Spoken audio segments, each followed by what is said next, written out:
Welcome to Free Will, Science, and Religion. I'm Chandler Klebs, and I'm here with Jamie Soden, David Joseph, and George Ortega, and we're going to talk about what consciousness is specifically, because a lot of people equate consciousness with free will, like that if you're conscious, well, that means that you somehow make choices, um, and I'm not seeing where they're getting that because consciousness is awareness, and while it's true that our actions require us to be conscious of things, the only things we can be conscious of are things that we are not in control of anyway. And so I'm not finding consciousness a defense for free will, but the subject of consciousness in general is more interesting in that because it gets into what people's idea of consciousness is, because there are people who say that only humans are conscious or that only humans and other animals are conscious, but then the same traits could be applied to plants and some viruses and all sorts of living things that are conscious. And so I think that my definition of consciousness is broader than what most people would accept. And I know George's is because he thinks that the universe is conscious. So perhaps George could talk about what he means by the universe being conscious. All right. Well, before that, let's it's not really either your or my personal kind of definition of consciousness is simply being limited to awareness. That's actually the definition and understanding that's most accepted in science and in psychology. Basically, again, consciousness has about 20 different kinds of definitions, but they're really not accurate. The way we use the term consciousness, in general, has to do with awareness. So like, um, relative to that, basically the idea. So like, just I just wanted to kind of like go through how that that very general understanding of consciousness would make free will impossible. It just doesn't relate to free will in that sense. The idea is like if consciousness is awareness, awareness is not decision making. We are aware of a decision that we make, but again, that awareness and the decision are distinct processes. They're just again, to be conscious of something is simply different than to make the decision about something. Yeah, in fact, I just pulled up consciousness in my Word Web dictionary. I really need to use this more often in these podcasts. The first definition of the noun consciousness is an alert cognitive state in which you are aware of yourself and your situation. Two is having knowledge of. And synonyms are awareness, cognizance, and knowingness. And the antonym would be unconsciousness. But yeah, it basically is awareness, which is what you're saying. This is not just something that we're not the first humans who are saying this. This is pretty much established that consciousness is just meaning that you are aware. So yeah, that needs to be mentioned, because being aware of something does not give you control over it, just like when you're watching a movie. All right, Yeah, so here's the thing. So, go ahead, David. I was going to say, what if I'm here but I'm not quite aware? Right. So no, you're right. So like basically there are a few other definitions of consciousness. In other words, like, are we asleep? When we're asleep, are we conscious? And actually, in a certain sense, we are. In a certain sense, for example, we're conscious of our dreams. But so in other words, like sometimes consciousness is defined as like the difference between being conscious or aware, or not being conscious. Or another example is, I guess, if we're in a coma, if I was in a coma or something, then and actually I think somebody came out of a coma. I think recently, I think I read about it, and they said that actually they were aware of stuff. So I don't know, but Yeah, with people in a coma, the difficult thing is just because they may not be able to respond and show people that they hear what's going on around them, they could still be hearing it, and we just wouldn't be able to know until after they wake up and can tell us what they heard. Right. So, all right. So, but like, while, consciousness, again, we may be aware, we may know things, and we may not even know that we know them, even though we know them. And that brings in the unconscious, to this. For example, like there have been, experiments where like they've primed people, they've given people, two groups of people, words like one group polite, respectful, patient. Okay, and the other group was given words like rude, abrupt, interrupting, and all. And these were like in word kind of like tasks that they were assigned to do. And then like to measure the effect of this priming on them, they were asked to, like, when they're done with the task, go up to this experiment and tell them they're done. But the experimenter was in on the experiment, obviously, and he was instructed to remain in conversation with someone else for 10 minutes. So the person would either have to interrupt the experimenter to tell him that he was done, or to wait. And so what they discovered is that the people who who were primed with words like rude and interrupt and abrupt, interrupted the conversation much more quickly than the others. And the interesting thing about this, David, because this relates to, like, what our whether we know of our consciousness, is like these people were not aware of the reason why they acted that way. They actually, when they were asked, they actually made up reasons. They just, then when someone said, well, I was always, taught to wait, whatever. So like, so basically, yeah, there are instances where we're actually aware of things, but we're not really aware that we're aware of them. So like this awareness, so in a certain sense, there's kind of like two kinds of consciousnesses. There's the one that we're aware of, that we're basically aware of what the unconscious is making us aware of. And that's, I think, our regular unconscious. But I think we have to acknowledge that our unconscious is also conscious, but we're not conscious of it, if you can get that. Like, Yeah, George. I know it sounds funny, but yes, because obviously things are going on in our body all the time. The immune system, the bloodstream, all the organs doing their functions, all that stuff that I don't really know too much about. Um, but yeah, they are doing these things, and our bodies function without our so-called conscious part of us that we identify as conscious, but the rest of our body is still conscious, but we are not conscious of it as far as, what humans think of consciousness. So yes, there's sort of a dual consciousness. The consciousness that happens with all the blood cells and bacteria and organs in your body, which we sort of think of as unconscious, and yet it's like sort of, it's really just as conscious as another person is conscious. You know what I'm saying? Like, I don't know exactly what Jamie or David Joseph are thinking right now. So they're like my unconscious mind in a sort of a way, because I don't really have access to it. So I think that's more what it's about, like whether we're able to have access and inspect it enough to know what's going on. But it's still a type of consciousness, even though we call it the unconscious. And here's an example where there are certain things that we don't control. Actually, technically, we don't control anything because we don't have a free will. But we have nightmares, but we can't choose what dreams we have when we go to sleep at night, do we? I mean, dreams happen for whatever, for whatever chemical processes in the brain are causing it to happen. And if we have a nightmare, that is, that is against what we would wish for. And the only way to escape from a nightmare is to wake up. that's a great point, Jamie. And it even applies to most of our waking life, because most of the time, unless we're, actually, focusing on something, we have these thoughts just coming into our mind, just as if we were dreaming. Yeah. We're not controlling, what thoughts we're having at any moment. Yeah. Well, yeah, it's like those songs that come to you. Like you start hearing a song in your head that you've heard before, but why am I hearing this song now? Because it doesn't seem to have anything that has anything to do with what's Happens to going me very on. often. Yeah, anyone else had that experience where you have a song going through your head?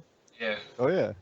Yeah, and often I know the cause because when I'm at work and I'm hearing "happiness is beautiful, it's a kind of reality," you know it's because I listened to George's happiness show.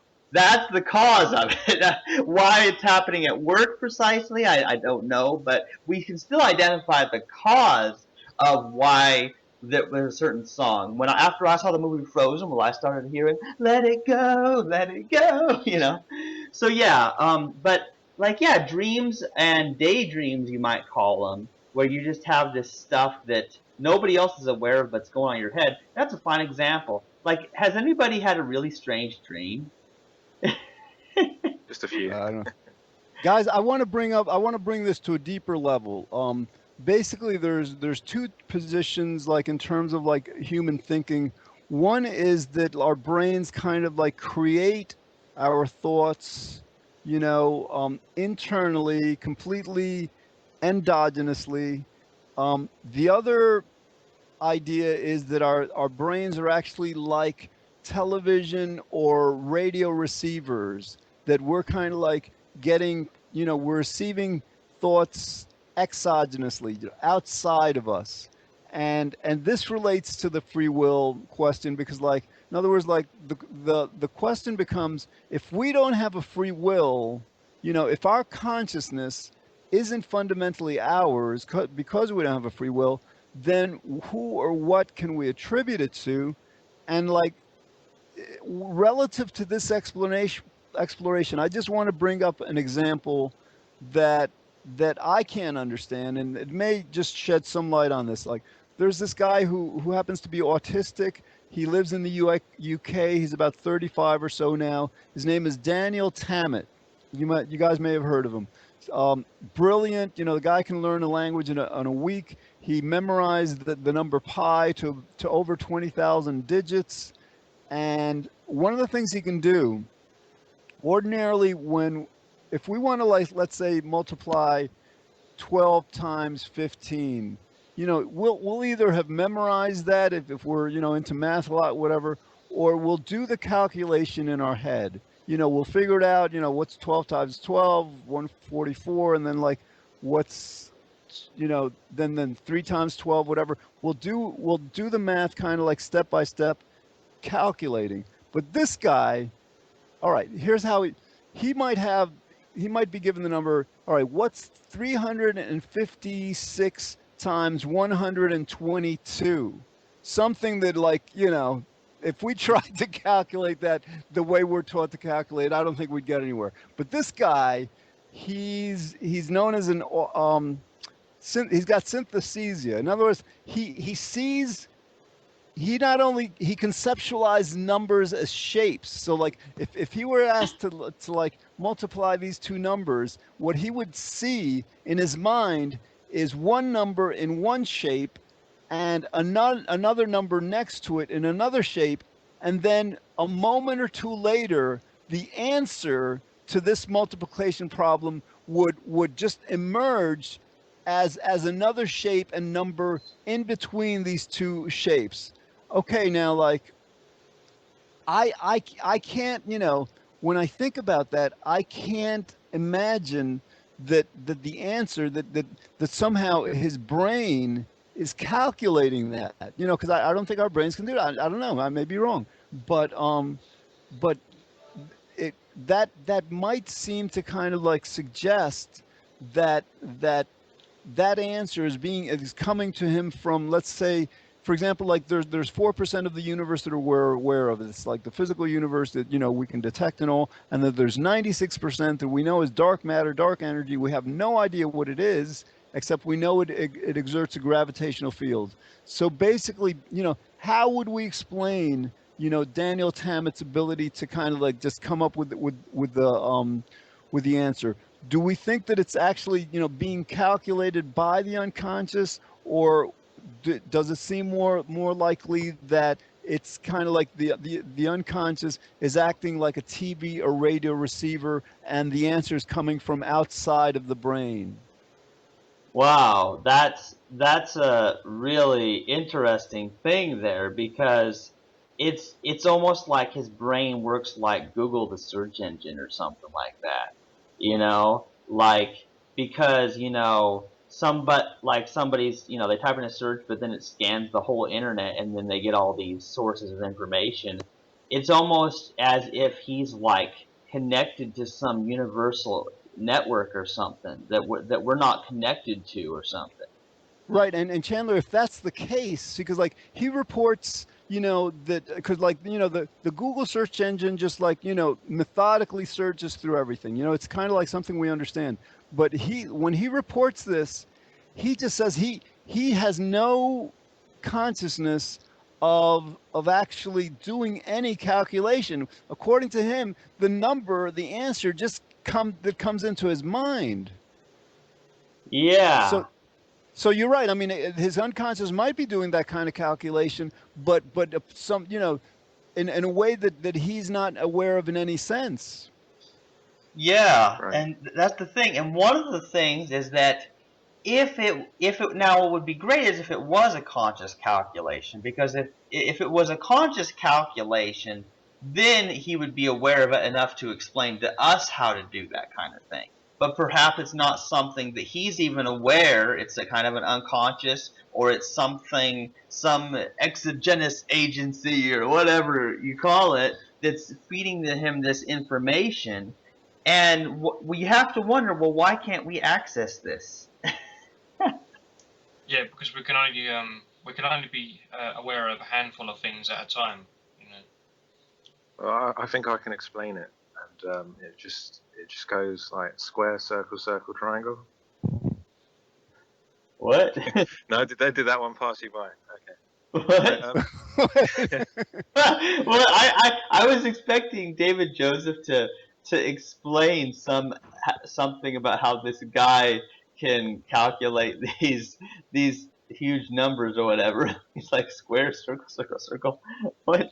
yeah. Yeah, because Yeah. go ahead, What David. I was going to say, yeah, you're talking about like savants, or I think they're called savants. Exactly. Yes. And I remember watching a program once. There was an example of one where he was born blind, but he was amazingly talented on the piano.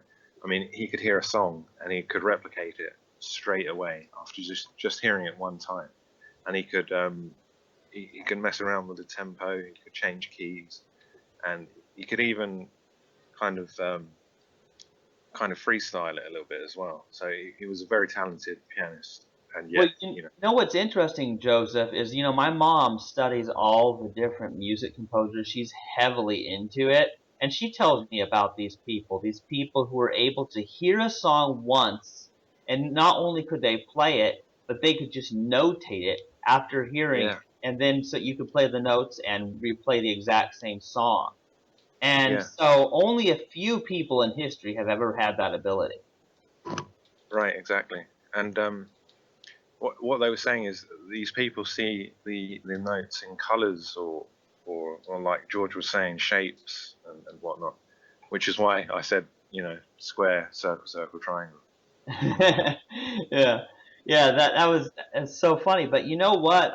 There's certain things that I can't explain. For example, I'm not like a music person like my mom. But what's interesting is that I can whistle things sometimes after just hearing them a few times. I can even play some video game tunes on the piano that I've heard from video games, and that's weird because I mean that can partially be explained by memory of how it sounded in trial and error, like the piano. But like one thing I've learned how to do recently is, and I was able to do that after just hearing somebody's phone made that sound. And apparently it's the Mockingjay from the Hunger Games movies. But after hearing it once, I was able to blow the whistle the right way with my lips. And how did I know how to produce that exact sound and copy that? Like, how did I do that? Maybe you're a savant. Yeah, a whistling savant or something. Yeah, there you go. All right. So again, so I mean, the question is, is there evidence for assigning consciousness awareness to the universe?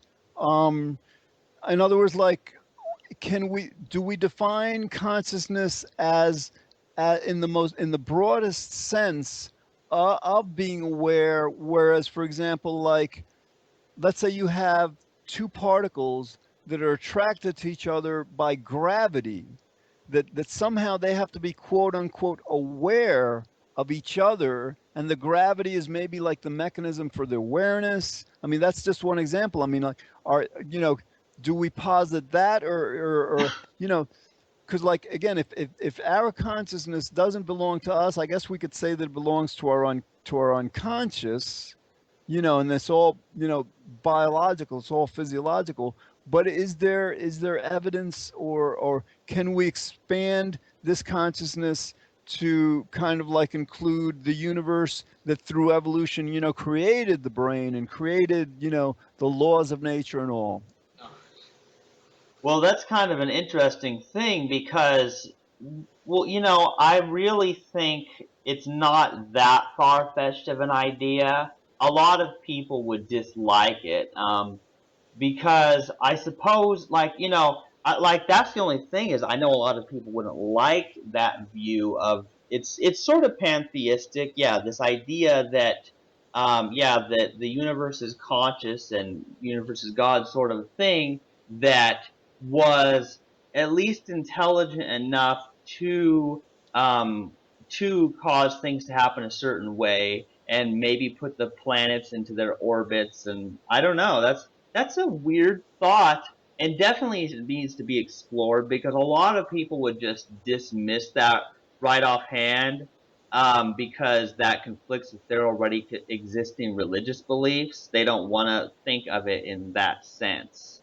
But I have no refutation for it. Yeah, I think it also conflicts with our standard, like, scientific understanding.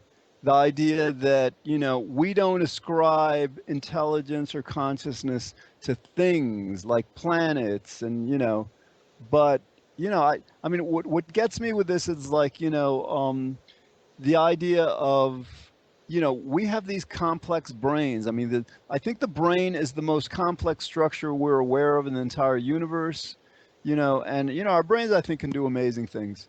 Um, but the thing is, like, there's kind of like an idea, and sometimes it's challenged, but, like, our brain is an ordered process. It demonstrates order, and so then the question becomes, can can order emerge from something that's disordered, or that's not designed? In other words, like, does there have to be a pre-existing order? For example, like, if we're going to make something, we might make a computer, right? And this computer might be like amazing at calculating, but it's the order in our minds that allowed us to create this computer. In other words, like, our mind wasn't working randomly, or wasn't working without any kind of, like, order, in order to create this computer. So, I mean, like, can we apply, do do we conclude that order can just emerge, spontaneously, or do we have to conclude that the kind of order that we see in the universe, the laws of nature, the functioning of our mind, that we have to kind of like ascribe that to a pre-existing order? Well, what's interesting about this, George, is I believe in the infinite regress. It's sort of a weird thing, because a lot of people, they try to say that consciousness evolved somehow, which is really, really weird, and I've never quite agreed with that. So people, they think that I'm some kind of theistic evolutionist when they hear me on this, because I don't think that something just became conscious at some point, because how would that even work? It does seem like it had to always exist, and they make it sound like, evolution is an unguided, it's an unconscious process without any intention. And and they explain, it's for example, the way things evolved, with certain animals reproducing and some getting killed off due to environment or predators, well, it had to happen the way they did. We're not saying that there was any choice, that there were alternative possibilities, but but you can't rule out that the gazelle intended to run away from the lion, that it was conscious of the lion or the tiger that was running after it was going to eat it. You know what I'm saying? You can't take out the consciousness and still explain evolution, or everything would have died out, I would think. David, what's your take on this? This is another one that kind of confuses me, to be honest with you. We're really good at confusing you, aren't we? Yeah, I spend most of my time being confused, actually, especially when I'm here. I think we all do. Yeah, I hear you. All right, because let's explore, like, because of this free will thing. I mean, like, the cool thing about it, it has major implications for our understanding of fundamental reality. So like let's just explore the can if we recognize that there's order, like, for example, there's order in, like, how, like, um rocks kind of like form crystals, and that boggles my mind how that happens. It's some kind of like biochemical process. I have no idea, but, like, that these crystals, I think, express order.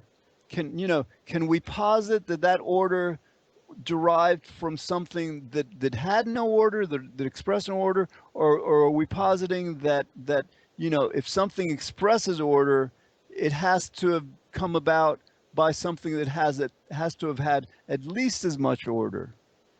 Yeah, this is interesting, and I also know the crystals you're talking about because I've smashed open a lot of rocks down at the creek. I've Right. seen these And actually, crystals so what? inside. How do we want to define order? Jamie, what do you think a good definition of order might be? Well, besides your computer one, I'd say something similar to that would be storage devices like a vinyl or a hard drive or something. Um, they're orderly because they're designed specifically to store data in bits, aren't they? So All right, so expresses design. Okay, David, how would you define order? Um, hmm, um, uh, I don't know. I'm not sure. I mean, apart from what you said about the computers and what Jamie mentioned about the hard drive, that makes sense. But yeah, kind of Yeah, like order from chaos. I don't know. no, I think I would agree. I think that basically order, is something that kind of like manifests some kind of design, some kind of, like, I'm not quote unquote purpose, as if there's a reason for it, but some kind of process that maybe intelligence is a better word, that it had some kind of rudimentary purpose, or, in other words, like, these crystals, or whatever these rocks were before they became crystals. I mean, like, how did they know to become crystals, and what would be the purpose of their becoming crystals to begin with? I mean, like, profound questions. Chandler, how are we on time? Well, we're at about 29 minutes, but I wanted to respond to this thing about order because, when I think of order, I think of determinism, I think of causality, and I think of a process. Like, I used to draw geometric shapes using, a ruler and a compass, to draw a circle, to draw a perfect triangles, hexagons, squares. I watched videos on how to do it and then copy what I saw and figure out, whoa, this is the way to make this shape.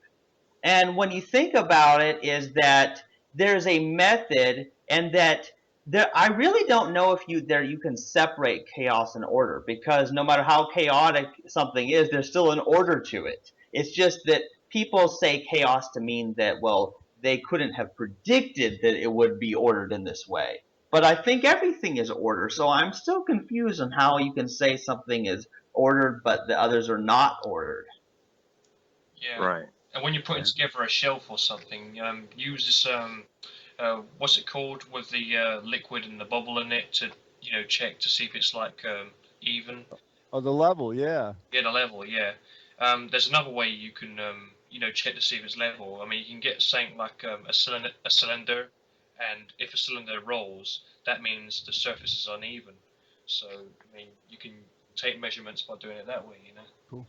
I think we'll need to end this podcast soon, but in the future we'll have to revisit this idea of order because this is getting really interesting. So, should I end this one, guys? Go ahead. Absolutely. Okay, you've been listening to Free Will, Science, and Religion with Chandler Klebs, Jamie Soden, David Joseph, and George Ortega. We've been talking about consciousness, and it's nothing that can be covered in half an hour. And we'll have to continue this in future episodes, just as people are having conversations on consciousness and videos all over the internet. Bye for now.